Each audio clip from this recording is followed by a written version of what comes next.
Finally Friday को Nifty ने अपने ऑल टाइम हाई 25,000 से एक स्ट्रॉन्ग प्रॉफिट बुकिंग दिखाई और हमारे वीकली रेशियोज को ब्रेक नहीं किया और उसके नीचे क्लोजिंग दी है। ग्लोबली भी संकेत कुछ ठीक नहीं लग रहे, तो क्या अब ये बियर मार्केट की स्टार्टिंग है और हम अपनी सारी पोजीशंस को खाली कर दें? आपका क्या व्यूज़ है, प्लीज़ कमेंट से बताइए।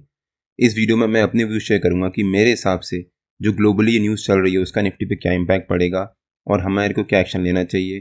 प्लस उसके बाद देखेंगे कि निफ्टी के अगले हफ्ते के लेवल्स और मूवमेंट कैसी रह सकती है और फाइनली निफ्टी के कल के लेवल्स और मूवमेंट कैसी रह सकती है। ये हफ्ता निफ्टी के लिए काफ़ी इंपॉर्टेंट होने वाला है बिकॉज ग्लोबल मार्केट में कुछ सेंटीमेंट्स ठीक नहीं लग रहे। सो वीडियो काफ़ी इंपॉर्टेंट होने वाला है, इसको बिना स्किप करे अंत तक जरूर देखिएगा। Hello friends, welcome to trade to spend. Nifty के वीकली एनालिसिस के एक और वीडियो में आपका स्वागत है। होप आपने हमारा पिछले हफ्ते का वीडियो देखा होगा जिसमें हमने अपने इस हफ्ते के लेवल शेयर किए थे। हमने जैसा मेंशन किया था निफ्टी ने ऑलमोस्ट वैसा ही मूवमेंट दिया, लेकिन फ्राइडे को जो ग्लोबल न्यूज़ आई उसकी वजह से निफ्टी ने एक स्ट्रॉन्ग प्रॉफिट बुकिंग दिखाई और हमारे वीकली रेसिस को ब्रेक नहीं किया और उसके नीचे क्लोजिंग दी है। अगर हम निफ्टी का डेली चार्ट देखें एक बार, जैसा मैंने मेंशन किया था, अगर निफ्टी मंडे को जो हमारा पिछले हफ्ते का हाई है या फिर पिछले हफ्ते की जो क्लोजिंग है उसके आसपास क्लोजिंग देता है और ट्यूसडे को मंडे की क्लोजिंग के आसपास क्लोज करता है, तो हो सकता है निफ्टी में वेडनेसडे ऑनवर्ड्स एक बहुत अच्छी रिकवरी आए।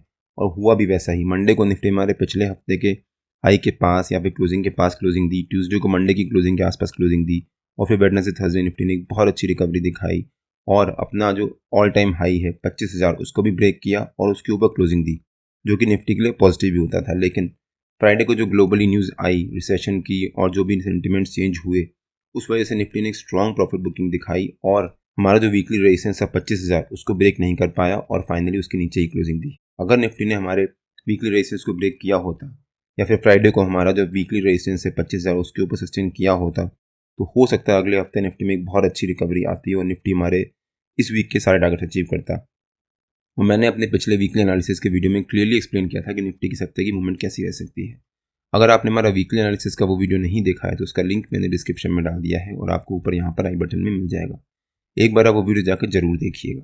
ग्लोबली जो रिसेशन की न्यूज़ आ रही है उसका निफ्टी पे क्या इंपैक्ट पड़ सकता है या फिर हमारी मार्केट पे क्या इंपैक्ट पड़ सकता है। मेरे ख्याल से ये जो फॉल आया है निफ्टी में सिर्फ एक इवेंट बेस्ड फॉल है, प्लस निफ्टी अपने ऑल टाइम हाई के पास बहुत दिनों से ट्रेड कर रहा था, तो वहाँ से एक थोड़ा सा प्रॉफिट बुकिंग आना जरूरी थी। मार्केट सिर्फ एक बहाना ढूंढ रही थी कि कोई एक बहाना मिले उसको और वहाँ पर एक प्रॉफिट बुकिंग आए या फिर वो प्रॉफिट बुकिंग करें, और वही हुआ। ये इवेंट बेस्ड फॉल है, तो मेरे ख्याल से अगले 2-3 दिन ये फॉल कंटिन्यू रह सकता है और उसके बाद कंसोलिडेशन फेज आ सकता है और फिर वापस एक रिकवरी आना शुरू हो सकती है। लेकिन अगला हफ्ता काफ़ी इंपॉर्टेंट होने वाला है बिकॉज अगर निफ्टी ने अगले हफ्ते एक नेगेटिव मूवमेंट रखा और एक नेगेटिव क्लोजिंग दी, तो हो सकता है निफ्टी में उसके अगले हफ्ते वो प्रॉफिट बुकिंग कंटिन्यू रहे और फिर निफ्टी में एक और प्रॉफिट बुकिंग आए। तो अब अगर निफ्टी के वीकली चार्ट पे आ जाते हैं और देखते हैं कि निफ्टी के अगले हफ्ते के लेवल्स और मूवमेंट कैसी रह सकती है। अगर आप ध्यान से देखो तो निफ्टी वीकली बेसिस पे एक ट्रेंड लाइन से सपोर्ट ले रहा है और उसको ब्रेक नहीं कर पा रहा है। यहाँ पर भी निफ्टी ने इस ट्रेंड लाइन से सपोर्ट लिया है और निफ्टी अभी फिर से उस ट्रेंड लाइन से सपोर्ट लेकर वापस एक रिकवरी दिखाई थी। जैसे यहाँ पर निफ्टी ने ट्रेंड लाइन से सपोर्ट लिया और एक बहुत अच्छी रिकवरी दिखाई। यहाँ लगातार निफ्टी ट्रेंड लाइन से सपोर्ट ले रहा था और एक रिकवरी दिखाई थी। अगर हम इस फॉल को इग्नोर कर दें तो ये इलेक्शन के रिजल्ट वाला फॉल था, तो उसके बाद निफ्टी लगातार इस ट्रेंड लाइन से सपोर्ट ले रहा है और उसको ब्रेक नहीं कर पा रहा और वापस एक बाउंस दिखा रहा है। यहाँ पर निफ्टी ने एक इस ट्रेंड लाइन से सपोर्ट लिया है, तो अगले हफ्ते का जो हमारा सपोर्ट रह सकता है वो इस ट्रेंड लाइन का लेवल मतलब 24,444, जो कि निफ्टी का ये shooting star sort of candlestick pattern का लो भी था, प्लस जो निफ्टी का हमारा आज के टाइम का ऑल टाइम हाई है 25,000, वो निफ्टी का अगले हफ्ते का रेजिस्टेंस रह सकता है। तो हो सकता है निफ्टी अगले हफ्ते 25,100 as a resistance, 24,444 as a support, इसी रेंज के बीच में ट्रेड करे। अगर निफ्टी मंडे को जो इस हफ्ते का लो है उसके पास क्लोजिंग देता है और ट्यूसडे को मंडे के लो के आसपास क्लोजिंग देता है, तो हो सकता है निफ्टी में वेडनेसडे फर्स्ट हाफ में एक प्रॉफिट बुकिंग रहे, लेकिन वेडनेसडे को निफ्टी हमारा जो सपोर्ट है 24,444 उसके पास अगर क्लोजिंग दे और थर्सडे को भी एक साइडवेज मूव में ही ट्रेड करे और वापस फ्राइडे ऑनवर्ड्स या फिर अगले मंडे ऑनवर्ड्स निफ्टी में रिकवरी आना शुरू हो, तो मेरे ख्याल से मंडे ट्यूसडे को निफ्टी में एक छोटी सी प्रॉफिट बुकिंग आ सकती है। और क्योंकि जो निफ्टी में जो मार्केट में न्यूज़ आई है उसका इम्पैक्ट निफ्टी में पड़ सकता है। उसके बाद वेडनेसडे थर्सडे निफ्टी में कंसोलिडेशन फेज रह सकता है या फिर फ्राइडे को भी कंसोलिडेशन फेज रह सकता है और वापस फ्राइडे ऑनवर्ड्स या नेक्स्ट मंडे ऑनवर्ड्स निफ्टी में रिकवरी आ सकती है। और अगर निफ्टी ने हमारे सपोर्ट को ब्रेक किया और उसके नीचे सस्टेन किया, तो निफ्टी का नीचे का हमारा पहला टारगेट रह सकता है 24,170 के आसपास और सेकंड टारगेट रह सकता है 24,000 का। 24,000 निफ्टी के लिए एक साइकोलॉजिकल लेवल भी है। अगर निफ्टी उसको भी ब्रेक करता है तो वो निफ्टी के लिए काफ़ी नेगेटिव हो सकता है और उसके बाद का जो निफ्टी का सपोर्ट है वो यहाँ कहीं पर है या फिर यहाँ कहीं पर है। जो ग्लोबली न्यूज़ आई है वो एक इवेंट बेस्ड फॉल है, उसका इम्पैक्ट मार्केट पे पड़ेगा, बट वो 3-4 दिन का इम्पैक्ट होगा, या फिर हम कह सकते हैं कि पैनिक प्रॉफिट बुकिंग आ सकती है। उसके बाद वेडनेसडे थर्सडे ऑनवर्ड्स निफ्टी में एक थोड़ी सी कंसोलिडेशन फेज रह सकता है 2-3 दिन का, और वापस फिर उसके बाद निफ्टी में रिकवरी आ सकती है। तो अगर आप स्ट्रॉन्ग फंडामेंटल्स वाले स्टॉक होल्ड करके बैठे हो तो उसको होल्ड करिए। इनफैक्ट अगर ये फॉल आता है तो एक चांस होगा आपको एक री एंट्री करने का, बिकॉज उसके बाद वापस एक रिकवरी आएगी। कुछ भी वीक फंडामेंटल्स वाले स्टॉक अगर आप होल्ड करके बैठे हो और वहाँ पर आपको प्रॉफिट हो रहा है तो वहाँ पर प्रॉफिट बुक करिए, और आराम से उस जो भी प्रॉफिट हुआ है उसको आप वापस एक स्ट्रॉन्ग फंडामेंटल वाले स्टॉक्स में लगा दीजिए। अगर कोई स्टॉक बाय कर रहा है तभी आप स्टॉक सेल कर पा रहे हो, अदरवाइज आप स्टॉक सेल नहीं कर पाते। और जो आप स्टॉक सेल कर रहे हो वो कौन बाय कर रहा होगा? कोई रिटेल इन्वेस्टर्स नहीं बाय कर रहे होंगे, वो प्राइमरीली बड़े बड़े इंस्टीट्यूशंस जिन्होंने ये रैली मिस कर दी है वो लोग बाय कर रहे होंगे, बिकॉज अब वापस निफ्टी में एक कंसोलिडेशन फेज आएगा। पिछले 3 हफ्ते से निफ्टी ऑलमोस्ट सेम रेंज के बीच में कंसोलिडेट कर रहा है। एक हफ्ता निफ्टी और हो सकता है इसी रेंज के बीच में कंसोलिडेट करे और उसके बाद वापस निफ्टी इस रेंज का ब्रेकआउट दे और वापस एक बहुत अच्छी रिकवरी आए। अगर निफ्टी एक हफ्ता और इसी रेंज के बीच में सस्टेन करता है या फिर 1-2 हफ्ते और इसी रेंज के बीच में सस्टेन करता है तो निफ्टी वीकली बेसिस पे एक इंपॉर्टेंट कैंडलस्टिक पैटर्न बना रहा होगा। अभी वो कैंडलस्टिक पैटर्न बना नहीं है तो हम उसके बनने का वेट करेंगे, लेकिन आपको क्या लगता है कि मैं कौन से पैटर्न की बात कर रहा हूँ? प्लीज़ कमेंट से बताइए। होप आपको आइडिया हुआ होगा कि निफ्टी की इस हफ्ते की मूवमेंट कैसी रह सकती है, प्लस जो ग्लोबली न्यूज़ आई है उसका निफ्टी पे क्या इंपैक्ट पड़ सकता है। कुछ क्वेरीज हो तो प्लीज़ कमेंट से बताइए। अब निफ्टी के 15 मिनट के चार्ट पे आ जाते हैं और देखते हैं कि निफ्टी के कल के लेवल्स और मूवमेंट कैसी रह सकती है। ग्लोबली जो भी मार्केट में सेंटीमेंट चेंज हुए उसका निफ्टी पे इम्पैक्ट पड़ा और फ्राइडे को निफ्टी ने एक स्ट्रॉन्ग गैप डाउन ओपनिंग दी और उसके बाद दिन भर एक छोटी सी रेंज के बीच में ट्रेड करता रहा और फाइनली क्लोजिंग बेसिस पे निफ्टी ने पहली 15 मिनट के कैंडल के लो को ब्रेक डाउन दिया और उसके नीचे क्लोजिंग दी, जो निफ्टी के लिए स्लाइट नेगेटिव होता है। निफ्टी ने फ्राइडे को एक स्ट्रॉन्ग फॉल दिखाया, फिर एक रेंज बनाई और वापस उसको कंटिन्यू किया है। अगर हम निफ्टी का डेली चार्ट देखें एक बार, डेली बेसिस पे निफ्टी इस ट्रेंड लाइन से सपोर्ट ले रहा है और उसको ब्रेक नहीं कर पा रहा। लगातार निफ्टी ने पिछले काफ़ी टाइम से उसे सपोर्ट लिया, एक अच्छा बाउंस दिखा है। यहाँ पर निफ्टी ने स्टार्ट किया उस ट्रेंड लाइन से सपोर्ट लेना। इस पार्ट को हम इग्नोर करते हैं बिकॉज तब इलेक्शन के रिजल्ट आए थे और उसका इम्पैक्ट निफ्टी पे पड़ा और वो सिर्फ एक इवेंट बेस्ड मूव था। उसके बाद निफ्टी ने यहाँ से सपोर्ट लिया इस ट्रेंड लाइन से, फिर यहाँ पर निफ्टी ने उसको ब्रेक करने की कोशिश करी और पिछले हफ्ते फिर से निफ्टी ने उसको ब्रेक करने की कोशिश करी, बट वहाँ पर एक स्ट्रॉन्ग सपोर्ट लिया और एक बहुत अच्छा बाउंस दिखाया है। फ्राइडे को निफ्टी ने यहाँ पर एक shooting star sort of candlestick pattern बनाया है डेली बेसिस पे, जो अगेन एक नेगेटिव कैंडलस्टिक पैटर्न होता है, लेकिन अगर वो अपने टॉप पे जाकर बने तो।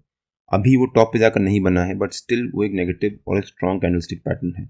अब अगर मंडे को निफ्टी इस जो हमारा फ्राइडे का लो है उसको ब्रेक करता है, उसके नीचे सस्टेन करता है, तो वो निफ्टी के लिए नेगेटिव भी हो सकता है और हो सकता है उसके बाद निफ्टी में एक फॉल आए और निफ्टी हमारा जो ट्रेंड लाइन है इस ट्रेंड लाइन से सपोर्ट लेना शुरू करे। जब निफ्टी इस ट्रेंड लाइन से सपोर्ट लेगा तो हो सकता है निफ्टी यहाँ पर 1-2 दिन ट्रेड करे और फिर एक रिकवरी आए। और मैंने शुरू में वीकली एनालिसिस में उसको कवर भी किया है कि निफ्टी की हमारी इस हफ्ते की मूवमेंट कैसी रह सकती है। अब अगर निफ्टी के 15 मिनट के चार्ट पे आ जाते हैं और देखते हैं कि निफ्टी कल के लेवल्स और मूवमेंट कैसी रह सकती है। निफ्टी ने जो एक ट्रेंड लाइन से सपोर्ट लिया है वो निफ्टी का एक इंपॉर्टेंट सपोर्ट है और अगर निफ्टी उसको ब्रेक करेगा तो वो निफ्टी के लिए नेगेटिव भी हो सकता है। तो जो हमारा फ्राइडे का लो है वो निफ्टी का हमारा कल का सपोर्ट रह सकता है, मतलब 24,686 के आसपास। और जो निफ्टी का 200 EMA का लेवल है 15 मिनट के चार्ट पे, वो निफ्टी का हमारा कल का रेजिस्टेंस रह सकता है, मतलब 24,780 के आसपास। हो सकता है निफ्टी कल 24,780 एज अ रेजिस्टेंस और 24,686 एज अ सपोर्ट इसी रेंज के बीच में ट्रेड करें। अगर निफ्टी मंडे को इसी रेंज के बीच में एक फ्लैट ओपनिंग देता है तो यहाँ पर जंप करके कॉल या कुछ बाय मत कर लीजिएगा, थोड़ी देर वेट करिएगा। हो सकता है निफ्टी एक फ्लैट ओपनिंग दे, वहाँ पर एक रेंज बनाना शुरू करे और उसके बाद उस रेंज का ब्रेकडाउन दे और वापस नीचे की तरफ फॉल दिखाए। मेरे ख्याल से निफ्टी में कल भी एक प्रॉफिट बुकिंग रह सकती है। अगर निफ्टी इस फॉल को कंटिन्यू करता है और हमारा जो सपोर्ट है या फिर जो निफ्टी का फ्राइडे का लो था उसके नीचे एक गैप डाउन ओपनिंग देता है, तब यहाँ पर जंप करके पुट बाय मत कर लीजिएगा या फिर कॉल सेल मत कर दीजिएगा, थोड़ी देर वेट करिएगा। हो सकता है निफ्टी एक गैप डाउन ओपनिंग दे, यहाँ पर छोटी सी रिकवरी आए। जैसे फ्राइडे को भी निफ्टी ने एक गैप डाउन ओपनिंग दी, पहली 15 मिनट कैंडल में अच्छी रिकवरी आई, फिर निफ्टी ने एक फॉल दिखाया, फिर रिकवरी और एक वॉलेटाइल मोड में ट्रेड करता रहा। हो सकता है निफ्टी कल भी यानी मंडे को भी इस फॉल को कंटिन्यू कर सकता है हमारे सपोर्ट के नीचे, या फिर जो निफ्टी का कल का जो फ्राइडे का लो था उसके नीचे गैप डाउन ओपनिंग दे सकता है। वहाँ पर एक निफ्टी रेंज बना सकता है फिर से और फिर 12-12:30 बजे के आसपास उस रेंज का ब्रेकडाउन दे सकता है और वापस एक फॉल आ सकता है। निफ्टी डेली बेसिस पे एक ट्रेंड लाइन से सपोर्ट ले रहा है जिसके बारे में मैंने अभी शुरू में डिस्कस किया। हो सकता है निफ्टी में मंडे को एक नेगेटिव मूवमेंट रहे और निफ्टी हमारा जो फ्राइडे का लो है उसके नीचे क्लोजिंग दे। तो और अगर निफ्टी ने यहाँ पर गैप डाउन ओपनिंग देने के बाद सस्टेन किया और वहाँ पर एक रेंज बनाने के बाद उस रेंज का ब्रेकडाउन दिया तो निफ्टी में हो सकता है 50-60 पॉइंट की एक फॉल भी आ सकता है। लेकिन अगर निफ्टी ने इस फॉल को इग्नोर किया और हमारा जो रेजिस्टेंस है उसके ऊपर एक गैप अप ओपनिंग दी, तब भी यहाँ पर जंप करके कॉल बाय या पुट सेल मत कर दीजिएगा, तो वेट करिएगा। बिकॉज अगर निफ्टी एक गैप अप ओपनिंग देगा तो निफ्टी का जो 50 EMA का लेवल है, हो सकता है निफ्टी उसके अराउंड ट्रेड करना शुरू करे और वहाँ से निफ्टी फिर एक रेजिस्टेंस ले। और अगर निफ्टी ने गैप अप ओपनिंग दी और 50 EMA के लेवल से रेजिस्टेंस लिया, तो हो सकता है निफ्टी वहाँ से फिर से एक फॉल दिखाए और हमारी इसी रेंज के बीच में आकर एक flat closing he they they. But अगर निफ्टी ने गैप अप ओपनिंग दी और उसके वहाँ पर सस्टेन कर गया और निफ्टी के जो हैवी वेट्स हैं जैसे कि रिलायंस, अगर वो भी सपोर्ट कर गया, बिकॉज रिलायंस पिछले कुछ दिनों से एक प्रेशर में ट्रेड कर रहा है, अगर निफ्टी ने वहाँ पर सस्टेन कर गया और उसके बाद उस रेंज का ब्रेकआउट दिया और 50 EMA के लेवल को भी ब्रेक करके उसके ऊपर सस्टेन किया, तो निफ्टी के लिए ऊपर के लेवल्स ओपन हो जाएंगे और हो सकता है निफ्टी में वापस एक रिकवरी आए। बट मुझे कल चांसेस हैं कि निफ्टी में या तो एक साइडवेज क्लोजिंग रह सकती है या फिर छोटी सी स्लाइटली नेगेटिव क्लोजिंग रह सकती है। मैं कल के मूवमेंट का वेट करूंगा और उसके बाद देखेंगे कि निफ्टी के आगे की मूवमेंट कैसी रह सकती है। निफ्टी और बैंक निफ्टी के जो भी लेवल्स होते हैं रेगुलर बेसिस पे मैं अपने फ्री टेलीग्राम चैनल में पोस्ट करता रहता हूँ। अगर आपने मेरा फ्री टेलीग्राम चैनल ज्वाइन नहीं किया है तो उसका लिंक मैंने डिस्क्रिप्शन में डाल दिया है और आप मेरे को टेलीग्राम में ट्रेड टू स्पेंड नाम से मार्केट ज्वाइन कर सकते हैं। अगर आपको वीडियो अच्छा लगा हो तो please like share and subscribe और बेल आइकन जरूर हिट कर लीजिएगा, सो दैट मैं जब भी अपना अगला वीडियो पोस्ट करूँ आपको नोटिफिकेशन आ जाए। कल मार्केट में मिलते हैं। टिल देन जय श्री राम एंड जय हिंद।